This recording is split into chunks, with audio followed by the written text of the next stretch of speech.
Քաղաքական հովանավորչությամբ նա դարձավ կաթողիկոս Վազգեն Սարգսյանի Բացարձակապես հովանավորությամբ։ ձեր ասածը ճիշտ չի։ Սա իմ տեղեկությունը Գիտեք, չէ։ քաղաքական միջամտություն եղել է ավելի շատ Գարեգին Այ ընտրության ժամանակ, որովհետև այն ժամանակ Հայաստանի Հանրապետության նախագահ Լևոն Տեր-Պետրոսյանը որոշել էր, որ պետք է կաթողիկոսական երկու տները, Անտիլիասի կաթողիկոսությունը եւ Մայրաթոր Սուրբ Էջմիածինը միավորվեն։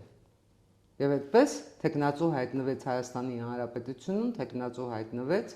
Անտիլիասի կաթողիկոսը։ Այդ դա քաղաքական միջամտություն էր։ Հայտնվեց, ընտրվեց, բնական, ինչ ասեմ, ծանր հիվանդությամբ վախճանվեց, շատ ծանր հիվանդությամբ, չկարողացավ նույնիսկ նորմալ պաշտոնավարել ֆիզիկական պատճառներով։